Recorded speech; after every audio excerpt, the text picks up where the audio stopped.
আমাকে প্রত্যেকদিন 1 কেজি ছোলার ডাল আনতে বলতো। আমি দেখে খুব অবাক হতাম যখন বৌদি সেই ডালটা রান্না না করে তার নিজের ঘরে নিয়ে চলে যেত। যখন বৌদি তার ঘর থেকে বেরোত তখন সে খুঁড়িয়ে খুঁড়িয়ে হাঁটত আর বলতো যে ডালটা খুব ভালো ছিল।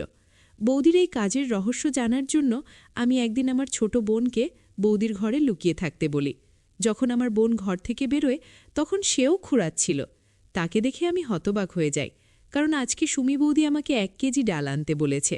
আমি যখন ডালটা নিয়ে বাড়িতে পৌঁছি তখন বৌদি আমার থেকে ডালের থালাটা নিয়ে তার ঘরে চলে যায়। আমি ভাবি, বৌদির কি হলো? আধা ঘন্টা 40 মিনিট আগে আমার দাদা অফিস থেকে বাড়ি ফিরেছে। সে আজ একটু তাড়াতাড়ি ফিরে এসেছে, কারণ তার শরীরটা ভালো নেই। আমি আমার ঘরে বসেছিলাম। দাদাকে দেখে আমি খুব চিন্তায় পড়ে যাই। দাদা বলে যে আমি ঠিক আছি, কিছুক্ষণ আরাম করলে ঠিক হয়ে যাব। দাদা তার ঘরে গিয়ে দেখে ঘরের দরজাটা ভেতর থেকে বন্ধ। দাদা বাইরে থেকে দরজা ধাক্কা দেয়, কিন্তু বৌদি কোনো সাড়া দেয় না। আমি বলি, দাদা তুমি আমার ঘরে গিয়ে বসো, আমি বৌদিকে ডাকছি। দাদা চলে যাওয়ার পর আমি জোরে জোরে দরজা ধাক্কা দিয়ে বলি, বৌদি তুমি দরজাটা খোলো, দাদার শরীরটা তেমন ভালো নেই, দাদা একটু আরাম করতে চায়। কিন্তু ভেতর থেকে কোনো শব্দ আসে না, ভেতরটা একেবারে নিস্তব্ধ। আমি দাদার কাছে গিয়ে বসি আর বলি, দাদা হয়তো খুব ঘুমিয়ে পড়েছে, তাই আমাদের ডাক শুনতে পাচ্ছে না, তুমি বরং কিছুক্ষণ আমার ঘরেই বিশ্রাম করো। দাদা খুব রেগে গেছিল। দাদা বলেন, না থাক, তুই গিয়ে শুয়ে পড়, আমি ঠিক আছি। আমি দাদার কাছেই বসে রইলাম। কিছুক্ষণ পর আমি দেখলাম বৌদি ঘরের দরজাটা খোলে আর খোঁড়াতে খোঁড়াতে বাইরে আসে। দাদা রেগেমেগে উঠে দাঁড়ায় আর বৌদিকে বলে, দরজাটা ভেতর থেকে কেন বন্ধ করে রেখেছিলে? তুমি কি ভুলে গেছ যে আমি আমার 2 বোনকে তোমার ভরসায় অফিসে যাই? তারা এখন অনেক ছোট। তুমি কি রোজ এমনটাই করো? তুমি কি এখনও আমার বনিদের আপন করে নিতে পারোনি? আমি নিজেই একটা 16 বছরের বাচ্চা মেয়ে ছিলাম। দাদার রাগ দেখে আমিও ভয় পেয়ে যাই। আমি দাদাকে বলি, দাদা তুমি ভুল ভাবছ, বৌদি কখনোই আমাদের দূরে সরিয়ে রাখেনি, সে আমাদের মায়ের মতো আগলে রাখে। আজ হয়তো বৌদির শরীরটা খারাপ ছিল, তাই সে ঘরে শুয়েছিল। দাদা আমার মাথায় হাত দেয়, তারপর সে ঘরে চলে যায়। আমি বৌদির চোখে জল দেখতে পাই। বৌদি আমাকে জড়িয়ে ধরে বলে, তোমাকে অনেক ধন্যবাদ দিশা। আমি বলি, ধন্যবাদ দেওয়ার কোনো প্রয়োজন নেই, তুমি এখন রান্নাঘরে চলো, আমরা ডাল বানাবো। বৌদি এক মুহূর্তের জন্য চুপ করে যায়, তারপর বলে, ডাল তো আমি খেয়ে নিয়েছি, তুমি এখন ঘরে গিয়ে পড়তে বসো। এই বলে বৌদি খোঁড়াতে খোঁড়াতে রান্নাঘরে চলে যায়। আমি অবাক হয়ে দাঁড়িয়ে রইলাম। বৌদি আমাকে মিথ্যে কথা কেন বলল? আমি নিজের চোখে দেখেছি যে বৌদি কাঁচা ডাল ঘরে নিয়ে গেছে, তাহলে সে ডালটা খেলো কি করে? আমি নিজের ঘরে এসে পড়তে পড়তে কখন আমার চোখ লেগে যায় আমি নিজেও জানি না। ভোরবেলা হঠাৎ আমার ঘুম ভেঙে যায়। তখন কেয়াও ঘুম থেকে উঠে পড়ে। আমরা দুজনে রান্নাঘরে গিয়ে বৌদিকে সাহায্য করি। আজ বৌদিকে একটু চিন্তিত আর অন্যমনস্ক দেখাচ্ছিল। কিছুক্ষণ পর দাদা রান্নাঘরে আসে। দাদাকে আজ নিশ্চিন্ত দেখাচ্ছিল। দাদা বৌদির সাথে ভালোভাবে কথা বলছিল। আমি চটপট কলেজ যাওয়ার জন্য তৈরি হয়ে দাদার সাথে বেরিয়ে গেলাম। দাদা অফিস যাওয়ার পথে আমাকে কলেজে ড্রপ করে দিত। আমি আর কেয়া একই কলেজে পড়তাম। কেয়ার ফার্স্ট ইয়ারের এক্সাম হয়ে গেছিল, কিন্তু আমার সেকেন্ড ইয়ারের পরীক্ষা 3 মাস পর আছে। আমি বাসে করে কলেজ থেকে ফিরতাম। আজ যখন আমি বাড়ি এলাম তখন মনে হলে বৌদি আমার জন্য অপেক্ষা করছিল। আমি আসতেই বৌদি বলে, দিশা তাড়াতাড়ি ইউনিফর্ম পাল্টে নাও আর আমাকে 1 কেজি ডাল আনতে দাও। এই বলে বৌদি টাকা আনতে ঘরে চলে গেল। আমি তাড়াতাড়ি হাত মুখ ধুয়ে বৌদির কাছে আসি। বৌদি আমাকে টাকা দেয় আর আমি সেই টাকা দিয়ে 1 কিলো ডাল কিনে আনি। এসে আমি বৌদিকে বলি, বৌদি আজ তুমি আমাদের জন্য ডাল ভাত রান্না করো। বৌদির চেহারার রং পাল্টে যায়, সে শুধু মাথা নাড়ায়। তারপর সে ঘরে চলে যায়। আমি ভাবি, কেউ আবার কাঁচা ডাল নিজের ঘরে নিয়ে যায় নাকি? তারপর আমি নিজের ঘরে এসে পড়তে বসি। বিকেলে দাদা ফিরে আসে। দাদা আমার আর কেয়ার জন্য কিছু খাবার নিয়ে আসে। দাদা কেয়ার জন্য কিছু সিনেমা, কিছু গল্পের বই আর নোভেলস নিয়ে আসে।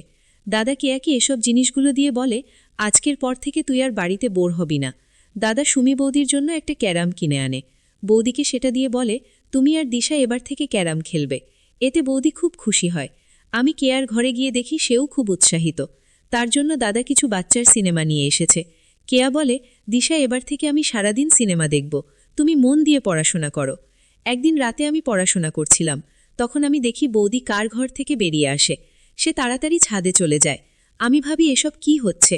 পরের দিন যখন আমি কলেজ থেকে ফিরি তখন বৌদি আবার আমাকে টাকা দিয়ে বলে 1 কিলো ডাল আনতে। আমি জামাকাপড় পাল্টাতে যখন ঘরে যাই তখন আমি কেয়াকে বুঝিয়ে দিই যে ওকে কি করতে হবে। আমি ওকে বলি, আমি যখন বৌদিকে আওয়াজ দেব তখন তুই তার ঘরে গিয়ে লুকিয়ে পড়বি। আমি বাইরে এসে বৌদিকে বলি, বৌদির ডালের দাম এখন বেড়ে গেছে, আরও কিছু টাকা লাগবে। বৌদি হেসে বলে, কোনো ব্যাপার না, আমি এক্ষুনি এনে দিচ্ছি। এর মধ্যে কেয়া বৌদির ঘরে গিয়ে লুকিয়ে পড়ল। আমি ডাল কিনে এনে বৌদিকে দিলাম। সেটা নিয়ে বৌদি ঘরে চলে যায়। আমি খুব অস্থির হয়ে বাইরে ঘোরাফেরা করতে লাগলাম। প্রায় 1 ঘন্টা পর বৌদির ঘরের দরজাটা খুলে বৌদি খোঁড়াতে খোঁড়াতে বাইরে আসে আর রান্নাঘরে চলে যায়। তারপর কেয়া বেরিয়ে আসে। আমি দেখে অবাক হয়ে যাই যে কেয়াও তখন খুঁড়াচ্ছে।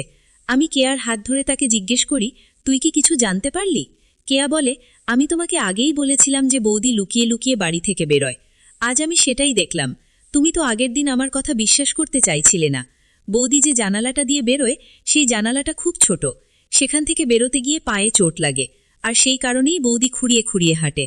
আজ আমি সেই জানালাটা দিয়ে বেরিয়ে বৌদির পেছনে যেতে চেয়েছিলাম, কিন্তু আমারও পায়ে চোট লাগে, আর সেই কারণে আমি আর বৌদির পেছনে যেতে পারি না। আমি কেয়াকে বলি, কেয়া, তুই আমাকে কথা দে যে তুই দাদাকে এই ব্যাপারে কিছু বলবি না। কেয়া বলে, আমি পাগল। তাহলে লাইক, কমেন্ট এবং শেয়ার করুন, আর সবার আগে ভিডিও পেতে আমাদের মিষ্টি ভয়েস চ্যানেলটাকে সাবস্ক্রাইব করুন এবং পাশে আসা বেল আইকনটি অল করে দিন। আমাকে প্রত্যেকদিন 1 কেজি ছোলার ডাল আনতে বলতো। আমি দেখে খুব অবাক হতাম যখন বৌদি সেই ডালটা রান্না না করে তার নিজের ঘরে নিয়ে চলে যেত। যখন বৌদি তার ঘর থেকে বেরোতো তখন সে খুঁড়িয়ে খুঁড়িয়ে হাঁটত আর বলতো যে ডালটা খুব ভালো ছিল। বৌদির এই কাজের রহস্য জানার জন্য আমি একদিন আমার ছোট বোনকে বৌদির ঘরে লুকিয়ে থাকতে বলি। যখন আমার বোন ঘর থেকে বেরোয় তখন সেও খুঁড়াচ্ছিল। তাকে দেখে আমি হতবাক হয়ে যাই, কারণ আজকে সুমি বৌদি আমাকে 1 কেজি ডাল আনতে বলেছে। আমি যখন ডালটা নিয়ে বাড়িতে পৌঁছি তখন বৌদি আমার থেকে ডালের থালাটা নিয়ে তার ঘরে চলে যায়। আমি ভাবি, বৌদির কি হলো? আধা ঘন্টা 40 মিনিট আগে আমার দাদা অফিস থেকে বাড়ি ফিরেছে। সে আজ একটু তাড়াতাড়ি ফিরে এসেছে, কারণ তার শরীরটা ভালো নেই। আমি আমার ঘরে বসেছিলাম। দাদাকে দেখে আমি খুব চিন্তায় পড়ে যাই। দাদা বলে যে আমি ঠিক আছি, কিছুক্ষণ আরাম করলে ঠিক হয়ে যাব। দাদা তার ঘরে গিয়ে দেখে ঘরের দরজাটা ভেতর থেকে বন্ধ। দাদা বাইরে থেকে দরজা ধাক্কা দেয়, কিন্তু বৌদি কোনো সাড়া দেয় না। আমি বলি, দাদা তুমি আমার ঘরে গিয়ে বসো, আমি বৌদিকে ডাকছি।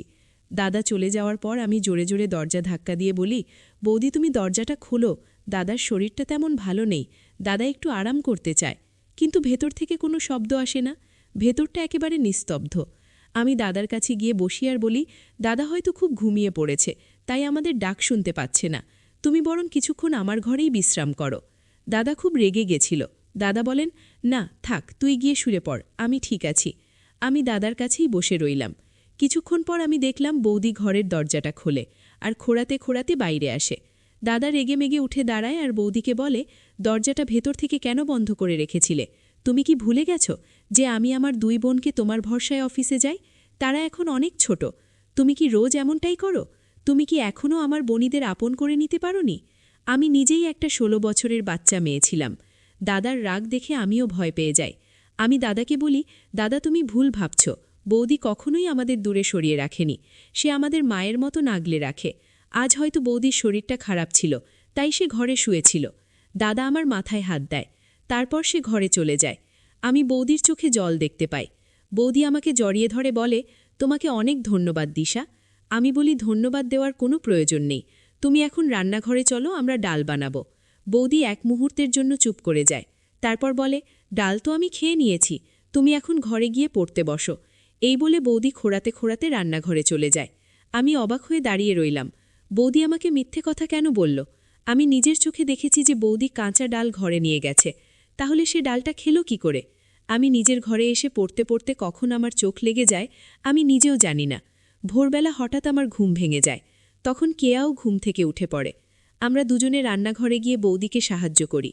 আজ বৌদিকে একটু চিন্তিত আর অন্যমনস্ক দেখাচ্ছিল। কিছুক্ষণ পর দাদা রান্নাঘরে আসে। দাদাকে আজ নিশ্চিন্ত দেখাচ্ছিল। দাদা বৌদির সাথে ভালোভাবে কথা বলছিল। আমি চটপট কলেজ যাওয়ার জন্য তৈরি হয়ে দাদার সাথে বেরিয়ে গেলাম। দাদা অফিস যাওয়ার পথে আমাকে কলেজে ড্রপ করে দিত। আমি আর কেয়া একই কলেজে পড়তাম। কেয়ার ফার্স্ট ইয়ারের এক্সাম হয়ে গেছিল, কিন্তু আমার সেকেন্ড ইয়ারের পরীক্ষা 3 মাস পর আছে। আমি বাসে করে কলেজ থেকে ফিরতাম। আজ যখন আমি বাড়ি এলাম তখন মনে হলে বৌদি আমার জন্য অপেক্ষা করছিল। আমি আসতেই বৌদি বলে, দিশা তাড়াতাড়ি ইউনিফর্ম পাল্টে নাও আর আমাকে 1 কেজি ডাল আনতে দাও। এই বলে বৌদি টাকা আনতে ঘরে চলে গেল। আমি তাড়াতাড়ি হাত মুখ ধুয়ে বৌদির কাছে আসি। বৌদি আমাকে টাকা দেয় আর আমি সেই টাকা দিয়ে 1 কিলো ডাল কিনে আনি। এসে আমি বৌদিকে বলি, বৌদি আজ তুমি আমাদের জন্য ডাল ভাত রান্না করো। বৌদির চেহারার রং পাল্টে যায়, সে শুধু মাথা নাড়ায়, তারপর সে ঘরে চলে যায়। আমি ভাবি কেউ আবার কাঁচা ডাল নিজের ঘরে নিয়ে যায় নাকি। তারপর আমি নিজের ঘরে এসে পড়তে বসি। বিকেলে দাদা ফিরে আসে।